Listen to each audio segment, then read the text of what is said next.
laawol kisal ko laawol peewal e ɓantal. Waleykum salam wa rahmatullahi wa barakatuh. Haray wiya inna alhamdulillah nahmaduhu wa nasta'inuhu wa nastaghfiruhu wa nastahdihi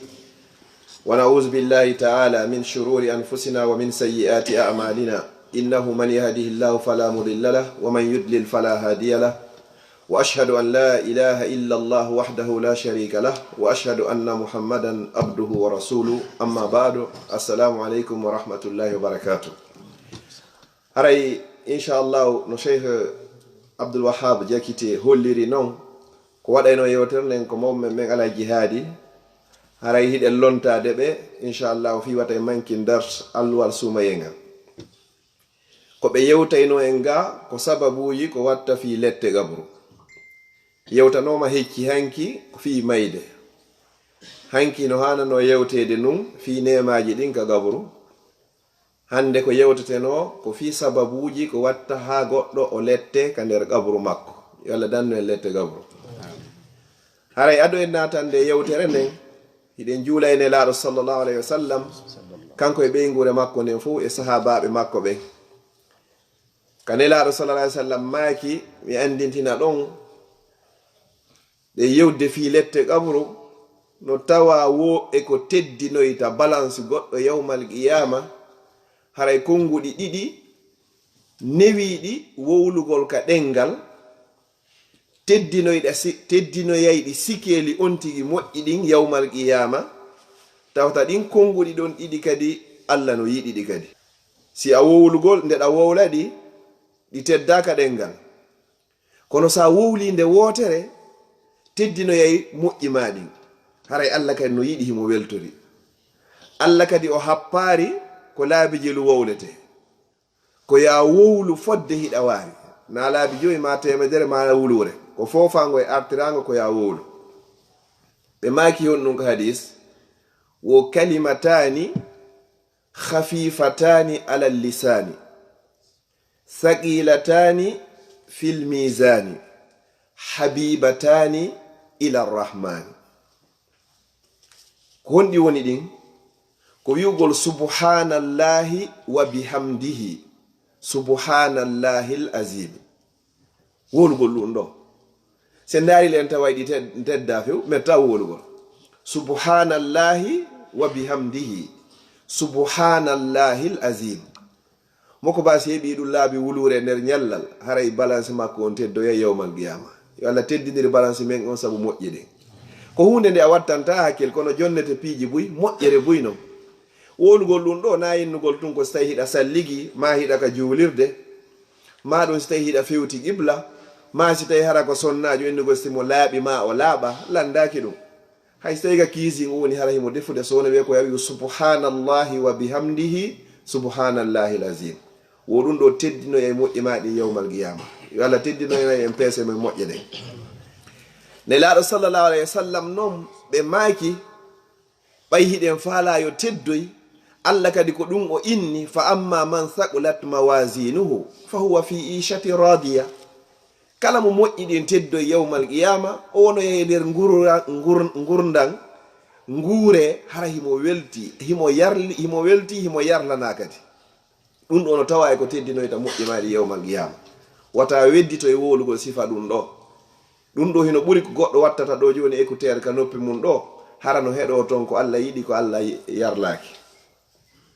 subhanallahi wa bihamdihi subhanallahi al-azim subhanallahi wa bihamdihi subhanallahi al-azim. ɗum ɗo ko fandi o masala mo salmini subaka potti ɗon laabi temedere ma rubi wulure si immi haray ɗum no moƴƴi honno. lette gabru sababuji muɗum hiɗi ɗuuɗi ha en ƴettay hadis goto ko nelaɗo sallallahu alayhi wa sallam maaki kaɓe rewruno kadi e berɗe tawi woɓɓe ɗiɗo hino surra ton hiɓe lettede ka nder gabru maɓɓe. nelaɗo sallallahu alayhi wa sallam ɓayɓe tawi ɓeɗo ɗiɗo hiɓe lettede ton nelaɗo yeeti sahabaɓen ɓe inni o surraɗo ɗo e o surraɗo ɗo ni fewno ɗo hiɓe lettede ka nder gabru.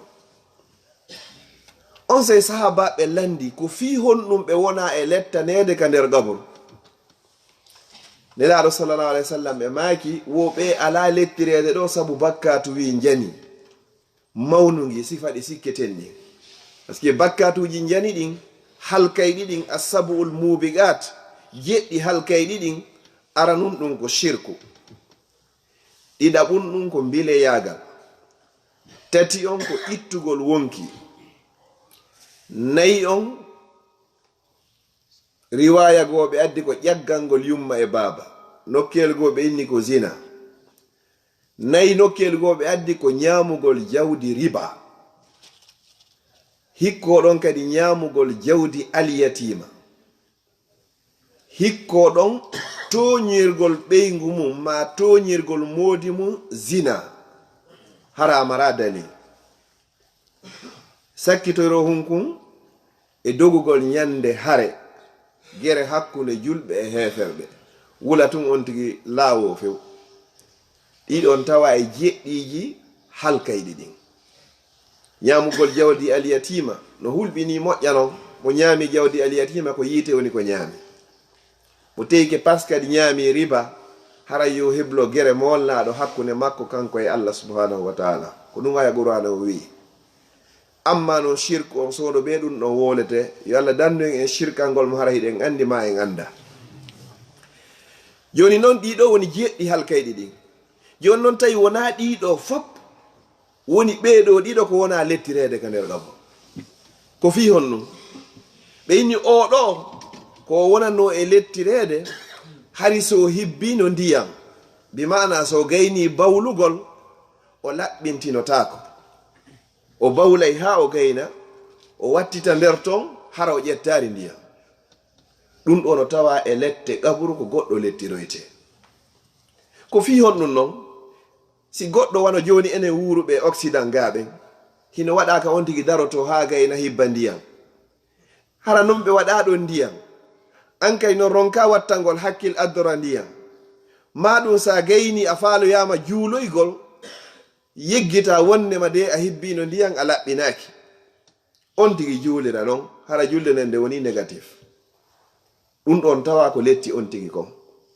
ka nder qabru koye wattan hakkil moƴƴa moƴƴa moko ba si o takkitoyto haray mo hani takkitade wondude e ndiyam ma o moy hara mo jogii kaydiji ko ɗum haray yo Allah yaafo mawɓe meɗen kala ka ɓe seenotono hara hiɓe wondi e satalde maɓɓe nden fi honɗum fi no ɓe wonira e hoore laaɓal no woodi yewtere goo kane laaɗo maaki hay si woɓɓe karamokoɓe goo no lo'ini hadis on ɓe inni wo kala mo yiwɗon hino reeno e salligi hara salligi makko on bonay tun o salligoo kadi o wonata o wonda e salligi wo haray on ko aaden gomɗinɗo noon haray noon no satti wonande mo Allah sattinani ma mo imanon lo'i si a yehi a takkitoyge tun ndiyan no woodi salligo ɗon kadi hara wonti kadi e hoore laaɓal kadi fodde on tigi no wonti e hoore laaɓal ngal cheytane wawatama sowinsinde fi hon ɗum hiɓe inni si a seytini ha hewti nokkugo ko ya usunno inna ausu billahi min alcheytani rajim si tawi ɗum ɗon marsinari si tawi hiɗa darino ko ya jooɗo si tawi hiɗa jooɗino cheytane on tiiɗi wo ko a yahu waaloɗa si cheytane on tiiɗi ɗon fof marsari ɓeyni ko a yahu salligoɗa ko fi on no salligantoɗa wonɗo sabu ha seytinɗa on ko cheytane ko yiite woni e ma hande kadi goɗɗo so seytini hara yiite nge woni e makko ala non hay e hunde ko ɗanninta yiite si wona ndiyam yaha ƴetta ndiyam ɗan tum memaɗan hande kadi yiite nge nge ɗanike an e cheytane on seydi fodde hiɗa wondi e laaɓal cheytane watama so winsinde ko ɗum si ɓe innanal joni hara yonti duumo wondugol ngol e laaɓal joni noon haray hibbugol ndiyam ronka ƴettugol ndiyam mi yewtirano hara en fof en faami hibba ndiyam ronka ƴettugol ndiyam no tawa e goɗɗo ko lettiroyte ka nder qabru makko haray wattanen hakkil moƴƴa moƴƴa sifa ɗin piiji ɗon so ndaari wonwa ka fi hara sayi ko longal defte buy hino wi'i si tawi ko an woni ɗaɓɓitande hoore ma fi lootagol longal bi ma'ana ɗa faala yottagol e sonnaji on ko ya accu taw hara hiɗa hebli ndiyan ko laɓɓinorta kon ko lotoroyta kon sa gayni si on tigi memmina si tawino hara yanu e hoore on tigi ɗon hara hay hunde fawakimo fi hon ɗum ko toujours yo wondu e hoore laaɓal wongol e hoore laaɓal ko aden jogiiɗo iman neɗɗo mo yiyotton kadi hino duumi e yahugol juuloya ka juulirde waktuuji ɗin fof on ɗo kadi wo seeditanemo kadi imanu kadi sono be o juuloye iza ra'aytum rajula ya'tadu al-masajid fashhadu lahu bil iman hara kala waktu sono be mo ndaari leer ni leer julgol ngol ɓadike mahi juuloye on ɗon kadi haray ko aden imanu ɗiɗaɓum ɗum e sababuji ko watta lette gaburu kadi ko almashiyu bayna nnasi binnamima yahugol hakkunde yimɓe ɓen hara ko eggingol yewtireji waddinira ɗo noon haray on yaafoto neñiraɓe men ɓen sonnaɓen no ɗuuɗi e nde toɓɓere ɗo moƴƴa noon na kamɓe tungoy kono kamɓe kay hiɓe hikkori ɗo yeeso kono windira fi hon ɗum o fuɗɗoyta a nani komi nani oɗon o fuɗɗorta o yayna mi nanari hay hunde o yina jaka anga humpitaki o udditi hande kadi dambugal ñoore ngal udditama ɗon hande kadi baddi ɗi udditama ɗon si tawi min e cheikh jagite mi waddi ɗo yewtere miɗo andi pellete si mi yeetoyi kende oɗo pellete ɓe haɓay bonnay hakkundeji maɓɓe aray hara mi kam yettinoya nde yewtere ɗon wonon naɓugol yewtereji ɗi namima waddinira yimɓe ɓen no tawa ko goɗɗo kadi lettiroyte kadi ka nder kaburu makko ɓenni oɗo kana yamshi bayna nnasi bin namima oɗo no lettirede ko yahaynoɗo hakkude yimɓe ɓen saabu waddidirgol sa yidani goɗɗo inna a mi yeetikima kono noon naade mi yeetima hara yewtere nen nde kelɗari na ɗum makko ba si wowli yewtere o hulatade fillitade so tawi hara koye hoore gonga woni ko tippi on ɗon kay ko ɗum ɗon wonano e lettirede ka nder gabor nelaɗo sallllahu alayhi wa sallam ɓe maaki e hadisi selluɗo daɓɓo wo la yadkhulul jannata natata aljanna few nammamun waddinirayɗo yimɓe no waddidirɗa ɓe wonon e alhaali on haray an hiɗa andi ko honɗum woni e fanunde ma no yewtirɗa wono yewtirɗa ha ɓe wawi haɓugol hara ko ɗum no wonno fanunde ma nden ko fiyoɓe haɓuɓe lanca haray hande tigi tigi an on hande kadi a heɓoyta aljanna heɓoyta urgol aljanna ko ɗum so ndaari ka l'islam no wotton nokkeli tati ka goɗɗo fenata hara fena nden hinde dagi no tawa e ɗin nokkeli tati fenugol fi moƴƴintingol hakkunde haɓuɓe hara wona fenugol fi lancugol hakkunde welduɓe fena fi haɓunoɓe yo moƴƴintin gorol hino haɓi musidal hino haɓi bolonda hino haɓi weldunoɓe hino haɓi yaha yewta ɗo welka ha mo be température mum on tippo ɓe wawa moƴƴintingol ɗum ɗon kontaka ko fenande ko baraji woni ko wodanma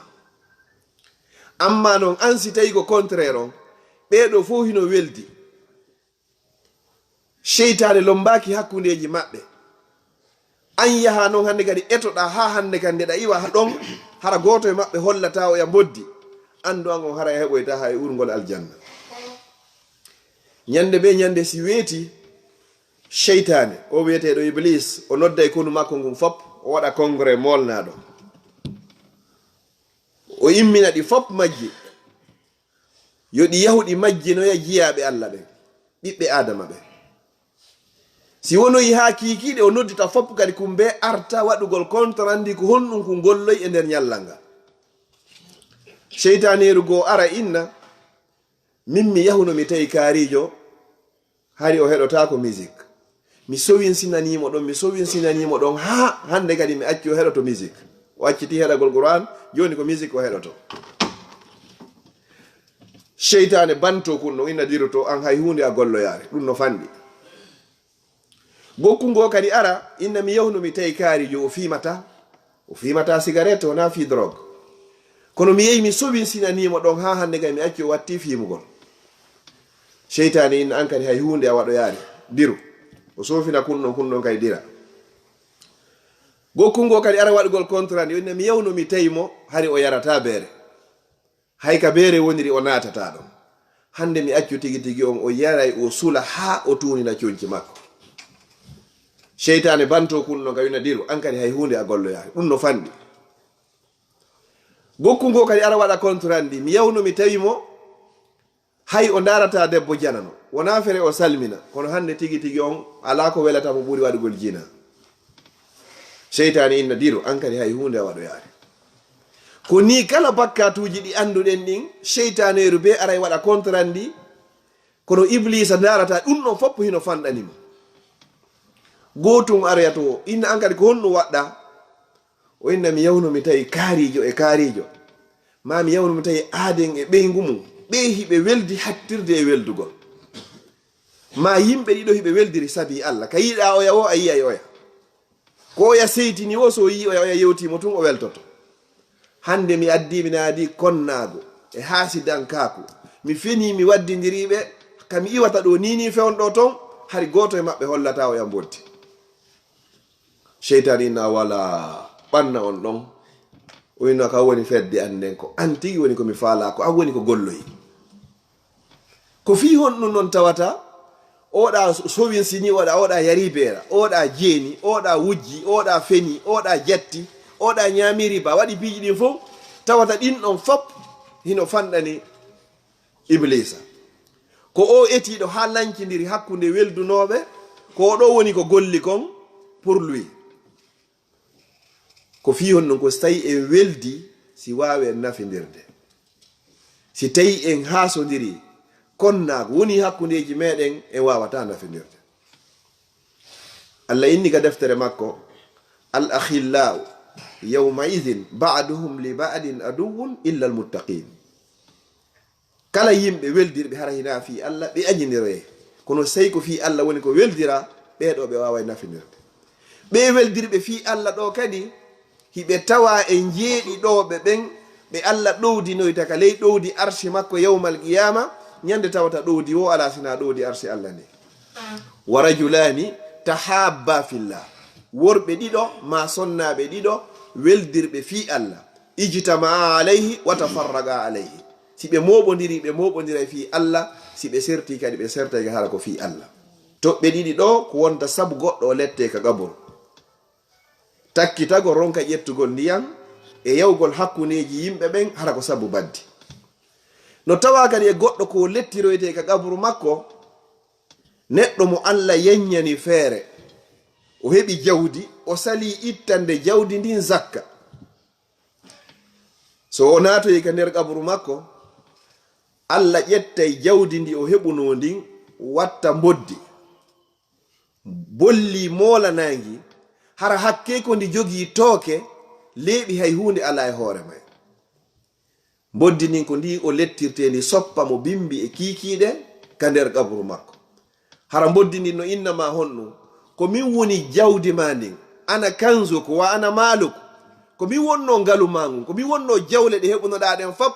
ƴettuɗa marɗa saliɗa ittugol zakka e majje o andi ittugol sadaka on ko hoore ma wonɗa ittande ko siɗa faala itta sadaka goɗɗo forsatama amma noon zakka on yiɗuɗa a yiɗa ko be itta sa itta riga ko ndin jawɗo woni ko lettiroyteɗa ka gabru ma taw ya ɗum ɗon kadi yawmal qiyama mo be yo dartu hoore muɗum hara nayi on ti hollu Allah ƴoyre moɓidira jawdi ndin handi ɗuuɗa ya ha lutta lewru ma lebbi ɗiɗi kandi ittante zakka on ti nadani ɗon e projet hu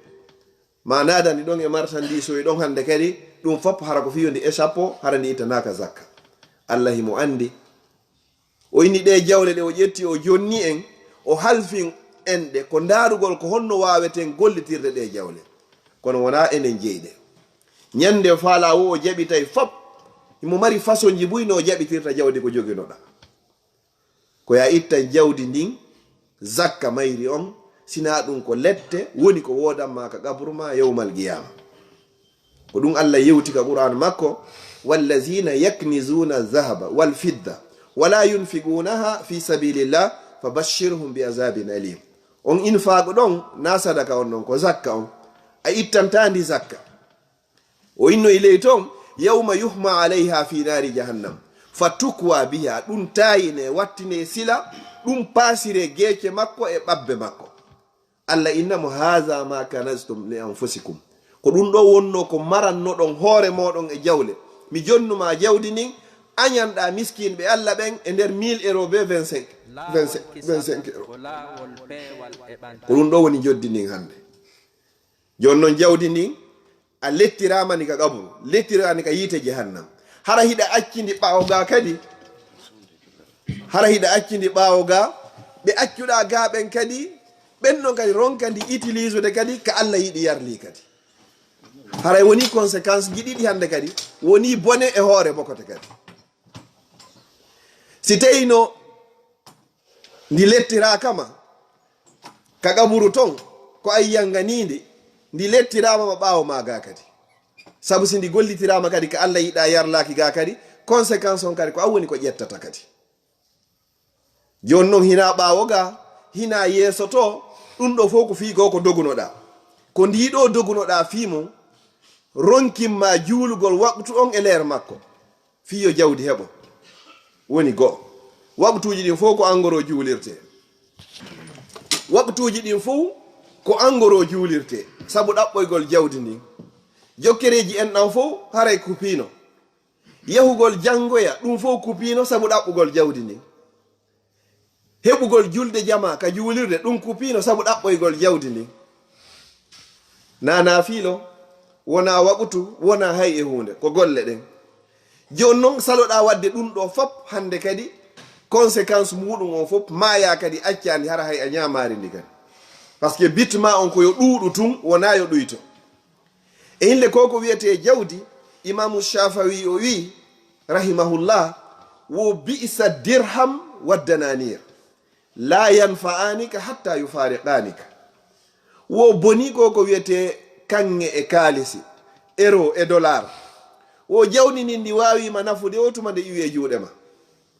fonde hino ka compte ma no heewi tew ɗa ñoƴƴi ɗon a ƴettaɗe jonnuɗa miskinɓe Allah ɓe, ndi wawatama nafude. ndi nafima o tuma nde iwi e juuɗe maɗa.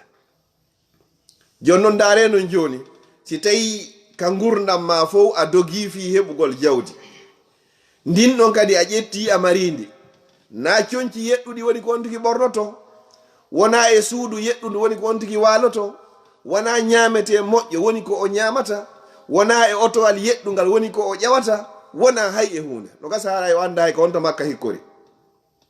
ɗum ala e programme ji makko, koyo ɗuuɗu tun, koyo ɗuuɗu tun. yiltoɗa maya, zakka ittaka e mayri, fuɗɗodora e lette ɗen ka gaburu, dargal daroyo kadi tawya ɗum ɗon kadi ka jahannam. ɓe accuɗa ɓaawo ɓe an ga kadi ɓen kadi piira sokkidiroya kadi fi sennugol jawdi mandi. a wuuri a ɓuttinari maya kadi hara ko soñja ɓuri kadi, sabu ko yenganiɗa kum. musidɓe julɓe tedduɓe, ko woni aaden ƴoƴuɗo, ko woni ƴoƴuɗo ko on gollanɗo hoore mum hara o habbaki yo yimɓe gollanmo ɓaawo makko. ko woni ƴoƴuɗo ko ittanɗo hoore mum sadaka hara o habbaki yo yimɓe ittanmo sadaka. ko woni aaden ƴoƴuɗo ko juuluɗo hara o habbaki ha ko tuma nde o juula. ko woni ƴoƴuɗo ko yahayɗo ka juulirde hara na tuma nde o jeɗi naɓa ka juulirde. no woodi yimɓe gon ton, la ya'tuna almasajida liyusallu walakin liyusalla alayhim. woɓɓen ton ɓe yahata ka juulirde 1er au 31 fiyo ɓe juuloy, kono ñande ɓe yehi ka juulirde o haray ko ɓe naɓaɓe, haray ko fiyo juule hoore maɓɓe. so yi woɓɓe gon ton hino feƴƴini sadakaji hino waɗe, ko hirsete ɗon kon nden ñande jawle ko moɓete ɗon kon, miskin no wawi ñamude ɗum e nder gurdam makko fof. so landinoke ɓen, son andino histoire ɓen, ko hay transport iwgol Madina yaha bonfi ɓe yoɓantano goɗɗo.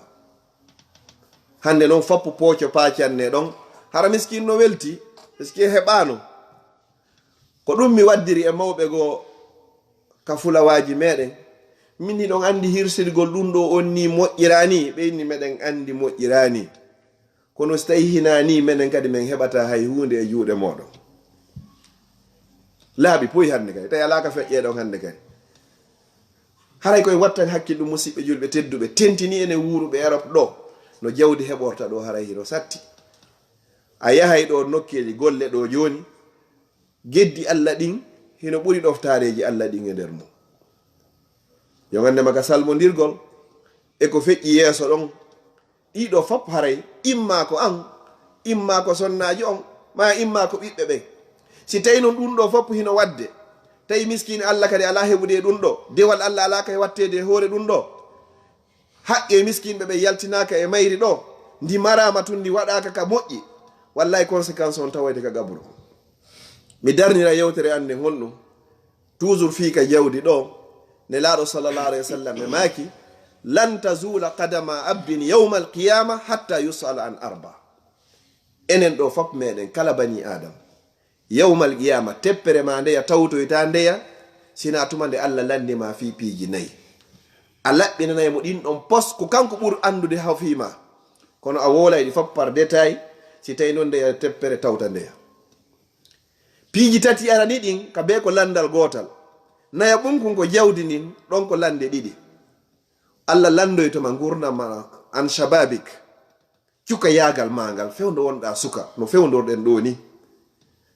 neɗɗo ha o heɓa 40 ans 45 ans ko suka o kontete sa yiɗi 40 fuɗɗa wonde no ko wiyete ko rajulun gorko amma moyen ɗum fof ko a suka Allah landotoma jeunesse ma on fof ko honto feƴƴinɗamo ko tappugol balon tun woni tappugol balon on tun na ella kono ko so tawi ɗum ɗon tun haray ko ella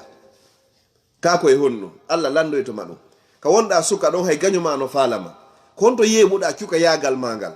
a yeytoyto ɗum Allah so ƴetti wan o windanɗo e riyadu salihin imamu nawawi rahimahullah fewndo o fatoto ko hakkude 40 ans e 45 ans o mayiri kono o acci ko jangete ila yawmel qiyama a natata e suudu julɗo ton ka tawde to riyadu salihin sina ɗum haray wona tinniɗo riyadu salihin no tawa e defte ɓuraɗe jangede ɗen e wallifade ɗen o suka ɗo wonno 40 ans 45 ans o mayiri simi yejjitari tariha makko hay o resano fiw ko tawata ko ɗo concentré fi muɗum o ƴetti cuka yagal makko ngal o waɗi ɗum ɗo o accani mofte ɗen kadi ila yawmil qiyama no tawa e defte ɓurɗe sellude ɗen kadi deftere riyadu salihin an kadi Allah landoytoma ko honto feƴƴinɗa suka yagal ma ngal doole maɗen fewdo wawɗa o landoytoma fiyo nun Allah no yiɗi suka ka jeeɗi ɗoɓe waɗoyteɓe ka leydi odi arsi Allah to ɗiɗaɓo on wa shabun e suka nasha'a fi ibadatillah o mawni e nder dewal Allah Allah no yiɗi o Mus'ab bun Umair ko kanko woni premier ambassadeur de l'islam nelaɗo imminno mo iwgol makka yaha madinatul munawwara mission molanaɗo har hay nelaɗo ferare dey taw pay ko yew ton hari mo jogi telel duuɓi 14 14 ans o jonna responsabilité hakkunde leydi e leydi ko hombo jonnimo kadi ko ɓurnaɗo tagge fa gon nelaɗo sallallahu alaihi wasallam kono pellete ɓe daari ɓe tawi ko pay kun ka duuɓi kono ko moko ba tigi tigi on ka finde oɗo ko seeɗani wuuri mo tawano e waranoɓe ɓen haswatu badre ɓay ɓe hewti ka surrugol mo tawi si doloke waɗirama dow ley yaltitay siko ley waɗira dow yaltitay hakke hay tawi kasange on no fanɗi nelaɗo sallallahu alaihi wasallam maki buume dow on ley on liɓon baaka suka wonno an kadi Allah landoytoma ɗum ɗo si ɗum ɗon feƴƴi o landoma wa an umurihi gurdam maɗam foppo kadi ila arɗa e aduna manditiɗa ha ñande Allah ƴettitoma a heɓi duuɓi 60 si mayiɗa tawata joni no woodi e nder qur'ana ka hunduko ma wowlani wallahi a yetoyto ɗum non Allah no woodi woɓɓe hara fewndo ɓe heeɓi 60 hara no woodi ha hande kan ɗo e nder qur'an ka yitere maɓɓe yiyari ɗengal maɓɓe wowlani Allah noon taguɗo kammuli tagi leyɗele tagi yimɓe tagi jinna tagi malaikajo goto pet no wawi darade hara hoore makko nde no tuggoyi ka kam o ƴetti ɓen malaikaɓe ko ayinama oɗo windanama letter ya jangumo o accanama tan duuɓi 30 50 hiɗa wuuri tawa han joni a gaynari janngol on letter a yeytoyto Allah ko honɗum wonnoɗa huwude a fira no yeymo kaw wiɗo wa ma khalaqtul jinna wal insa illa liyabudun komi tagirno on ndi haray ko fiyo rewan ko ɓuri moƴƴugol e jantagol inde Allah fof ko janngol qur'an si tawi noon ɗum ɗon mematake janngugol qur'an ɓurnaɗo tagi e fongo on Muhammad sallallahu alayhi wa sallam koye nder duuɓi 23 o tindina qur'an 23 ans himo janngude qur'an so tippinoyde an noon a wuuri 40 aron ko tippinde nde a yettino yeygoy par ce que be yeɗɗama ko honɗum jokkunoɗa e nder ɓuri hadise guluuje 10 ɗi ɓurnaɗo tagi e fo on maaki tawata sa ɓiƴama ɗo e koyen hun a heɓata hadiseji sappo regilɗi e hoorema wallahi a yeytoyi to Allah ko honno wonoɗa wadde hoore wadma a woloyey ɗum ɗo suratuji 114 ɗi Allah tippini ka nder Qur'an tawata mara suratuji sappo timmuɗi ka hoore hunjaɗi ɓowruɗi selluɗi ɗi wawɗa firo muɗum ɗum ɗo a waɗa yey contrandi kono no so woni ndeya teppere tawtoyta ndeya ha ɗi piiji ɗo regila ɗa noon e nder gurnam maɗan fop a woloyey ɗum ɗo mina bom mi arno de mi yetno ha mi heɓi suudu lambanji no moƴƴi heɓi wondu kabele ɗum kam no moƴƴi bona wallahi heɓugol ngol no moƴƴi kono yo wonu secondaire na yo ɗum ɗo wonu tun o andi yogol ɗaɓ golle fi an e ɓeygure ma nden ko ñamon ko dewal kono nayo ngal ɗo wonu dewal ha foola ngala haray moƴƴaari koyo ngal hikko ɗon ko dewal hiɗa e nder mum ko dewal si goɗɗo joni jangi Qur'an ka suuma e ɗo joni ha o ronki o omba deftere nden o wallina ɗo o feƴƴa o waalo ɗo fowtago seeɗa ka o waali ɗo kare mo windanede baraji fi kala mo ɗaani kono noon na windu ñallal ngal fof ɓay goɗɗo si o hoori no ɗaani hara windande baraji ñallal ngal fof ɗanagol na ɗum no bindi ɗi wi woni ɗiɗi ko landitoyteɗa tammun ɗum kay ko wa an ilmihi gandal ko Allah ƴetti jonnuma kon kadi Allah landoytoma ko honno gollitirɗa ngal gandal ma a yoɓinno yimɓe ɓen tawa ko yoɓuɗo wo hendoto mo yoɓari hendotako be sotta ko wiyete gon sottugol si sotta kam hendotako Allah landoytoytoma nelaɗo sallam ɓe maaki wo kala mo Allah okkori gandal o suuɗi gandal ngal Allah subhanahu wa ta'ala wattoya ɗon kolombo yiite jahannam ko ɗum o kolmbiroyte fi honno saloɗa jonnugol ko Allah jonnuma ko ko sakkitore nayi ɓum kun wa an malihi ko ɗo wonno shahido e jawdi makko ni min ayna iktasabahu wa fima anfaga ɗo noon satti woni ɗiɗi ko honto heɓuɗandi a yetto Allah mbuɗu ko honto heɓuɗa sa gaynimo yetade ɗum ɗon yeɗɗamo kadi mbuɗu ko honto dépense uɗa joni noon tawata hakkille ɗen fof ko yowi ko be mbuuɗi heɓo tun no ɗi heɓorta o yo heɓo tun tampi no woniri o joni noon a yeetoy to Allah himo andigoy kono ko fi nangugol ma ko honto heɓuɗaɗi kono dagori ka kono harmiri a woloyay ɗum ton ɓay a heɓiɗi kadi hay sa heɓiɗi ka dagi tun kadi a yeetoy to ko honto ɗi dépense a kadi haraka ka dagi kadi sa heɓi ka dagi a dépense ka harmi nafaari sa heɓi ka harmi a dépense ka dagi nafaari sa heɓi ka harmi a dépense ka harmi nafaari ko honɗum nafata ko sa heɓi ka dagi a dépense ka dagi haray ko ɗum ɗum woni ko Allah faala inna allaha tayyibun la yaqbalu illa tayyiba Allah ko laaɓuɗo pos o jaɓata kay si wona ko laaɓi joni haray ɗum ɗo kan tawa e fii ko lette gabru o yaafoto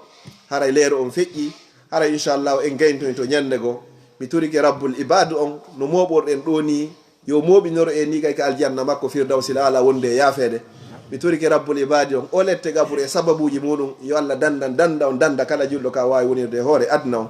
mi turike rabbul ibadi on ko horuɗen kon yo Allah o jaɓan en yo Allah tawnu en sumayeje ɗuɗuɗe kadi wondude e cellal aqulu qawli hadha wa astaghfirullah li wa lakum fastaghfiruhu innahu al-ghafurur rahim fama kana min tawfiqin fa min allahi wahda وما كان من خطأ أو سهو أو زلل أو نسيان فمني ومن الشيطان والله ورسوله منه براء وأعوذ بالله أن أذكركم وأنسى وأعوذ بالله أن أكون جسرا تأمرون به إلى الجنة وأبغى في نار جهنم والسلام عليكم ورحمة الله وبركاته